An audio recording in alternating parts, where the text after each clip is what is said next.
విశాఖ ఉక్కు ప్రైవేటీకరణ కేంద్రంపై పాదమాటే చెప్పింది. 100% పెట్టుబడుల ఉపసంహరణకు నిర్ణయం తీసుకున్నట్లు వైసీపీ ఎంపీ వైవి సుబ్బారెడ్డికి రాతపూర్వకంగా సమాధానమిచ్చింది. కేంద్ర వైఖరిపై కార్మిక సంఘాలు ఆగ్రహం వ్యక్తం చేస్తున్నాయి. ప్రజల మనోభావాలతో ఆడుకోవద్దని హెచ్చరిస్తున్నారు కార్మిక సంఘాల నాయకులు. పూర్తి డీటెయిల్స్ మా ప్రతినిధి రాజు అందిస్తారు. విశాఖ స్టీల్ ప్లాంట్కి సంబంధించి కేంద్రం ఇప్పటివరకు చెప్తున్న మాటలన్నీ బూటకం అని చెప్పి మరోసారి రుజువైనట్టుగా తెలుస్తోంది. నిన్న పార్లమెంట్లో వైఎస్ఆర్ కాంగ్రెస్ పార్టీ ఎంపీ వైవి సుబ్బారెడ్డి అడిగినటువంటి ఒక ప్రశ్నకు సమాధానంగా లిఖితపూర్వకమైనటువంటి సమాధానం ఇచ్చినట్టుగా తెలుస్తుంది ఉక్కు శాఖ సహాయ మంత్రి శ్రీనివాస్ వర్మ.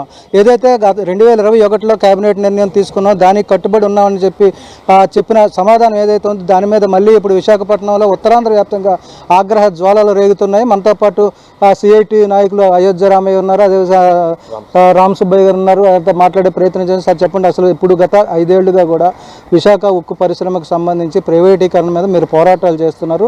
ప్రభుత్వం కూడా పలు సందర్భాల్లో మేము వెనక్కి తగ్గాం, ప్రైవేటీకరణ చేయమని చెప్తుంది. ఇప్పుడు మళ్ళీ కూడా పార్లమెంట్లో జరిగినటువంటి ఈ లేఖాస్త్రానికి సంబంధించి కూడా ఏం చెప్తారు? విశాఖ ఉక్కు తెలుగోడు హక్కు అంటూ 1636 రోజుల నుంచి ఉద్యమం నడుస్తూ ఉంది. ఈ ఉద్యమ నేపథ్యంలో తెలుగు ప్రజల తాలూకా సపోర్ట్ చూసి ఈ ప్రభుత్వం 11,440 కోట్ల రూపాయలు ఇస్తున్నట్టుగా ప్రకటన చేసి దాంట్లో 9,824 కోట్ల రూపాయలు ఇచ్చి ఆ డబ్బులు కూడా అరగంటలోనే జీఎస్టీకి వీఆర్ఎస్కి ఖర్చు పెట్టి మిగిలిన బ్యాంకులు కట్టారు తప్ప విశాఖపట్నం స్టీల్ ప్లాంట్ నడపడం కోసం ఒక రూపాయి ఇవ్వలేదు, రా మెటీరియల్ కొనడం కోసం ఒక రూపాయి ఇవ్వలేదు, సంవత్సర కాలం నుంచి జీతాలు ఒక రూపాయి ఇవ్వడం లేదు. జీతాలు లేకపోయినా మేమే ఇబ్బందులు పడుతూ ఉన్నాం, సంవత్సరం సరిగ్గా జీతాలు ఇవ్వడం లేదు. ఈ నేపథ్యంలో విశాఖపట్నం స్టీల్ ప్లాంట్ ప్రైవేటీకరణ నిర్ణయాన్ని వెనక్కి తీసుకోమని మేము అడిగాం, ఆ నిర్ణయాన్ని వెనక్కి తీసుకోలేదు. దీంట్లో అంతరార్థం ఏమిటి? ఒక రూపాయి కూడా ఖర్చు లేని నిర్ణయం సేల్లో కలపడం లేదు. భారత ప్రభుత్వం దగ్గర 100 సంవత్సరాల తరబడి స్టీల్ గనులు ఉన్నాయి. ఒక గని ఇమ్మన్నాం, లాభాల బాట పడద్దని చెప్పాం, ఒక గని కూడా ఇవ్వడం కోసం సిద్ధపడలేదు. అంటే సొంత గనులు కేటాయించరు, సేల్లో కలపరు, ప్రైవేటీకరణ విత్డ్రా చేయరు, మేము కాపాడాం అని చెప్తారు. రెండో పక్క 20,000 మంది ఉన్న పర్మనెంట్ ఉద్యోగులు 10,000 తగ్గించారు. 10,000 మంది యువకులకు ఉద్యోగ అవకాశాలు ఇవ్వాలి, ఎందుకు ఇవ్వడం లేదు? కాంట్రాక్ట్ కార్మికులు 5,000 మంది తొలగించారు, తద్వారా ఆత్మహత్యలు చేసుకుంటా ఉన్నారు. ఈ మినిస్టర్ ప్రకటన మీద మీ ఉద్యమాలు ఏ విధంగా ఉండబోతున్నాయి? ఇదే నేపథ్యంలో రాబోయే రోజుల్లో మీ పోరాటాలు అంటే ఇప్పటికే జరుగుతుంది, కొన్ని వందల రోజుల నుంచి జరుగుతున్నటువంటి పోరాటం ఏదైతే ఉందో ఇప్పుడు మంత్రి ప్రకటనతో మళ్ళీ కూడా దాని తీవ్రత మారినట్టుగా తెలుస్తుంది. మరి రాబోయే రోజుల్లో ఎలా ఉండబోతుంది?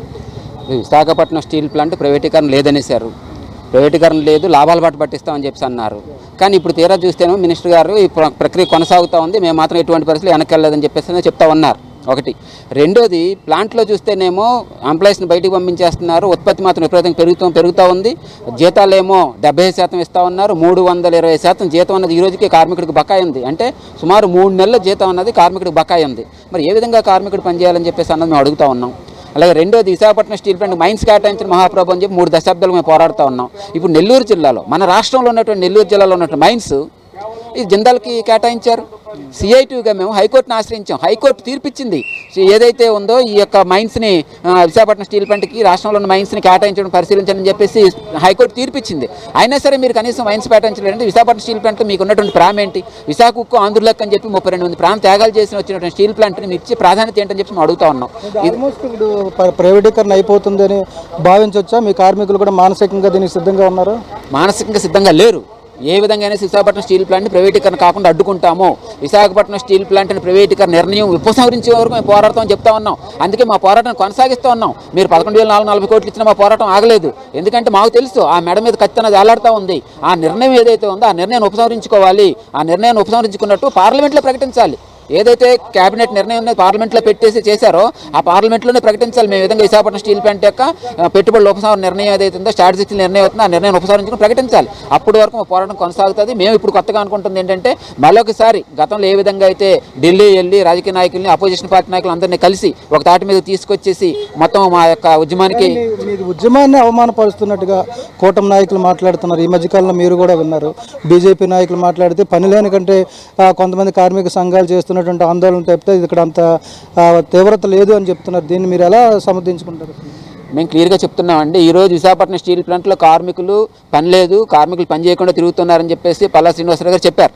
ఆ రోజు మేము కరపత్రం వేసి కూడా వాస్తవం తీసుకొచ్చాం. ఈ రోజున విశాఖపట్నం స్టీల్ ప్లాంట్లో కార్మికులు పని లేదంటున్నారు, కార్మికులు తీసేస్తున్నారు. మరి కొత్తగా కార్మికులు ఎందుకు నియమిస్తున్నారని చెప్పి మేము అడుగుతా ఉన్నాం. కొత్తగా కార్మికులు నియమించకూడదు కదా, కార్మికులు ఎక్కువైనట్టయితే మేము ఛాలెంజ్ చేసి చెప్తా ఉన్నాం. ఇది మొత్తంగా చూసుకుంటే ఏదైతే 32 మంది ప్రాణత్యాగాలతో ఏర్పడినటువంటి విశాఖ స్టీల్ ప్లాంట్ ఏది ఉందో అది అప్పటి నుంచి ఇప్పటి వరకు దినదినగండ 100 రోజుల ఆయుష్గా కొనసాగుతుంది.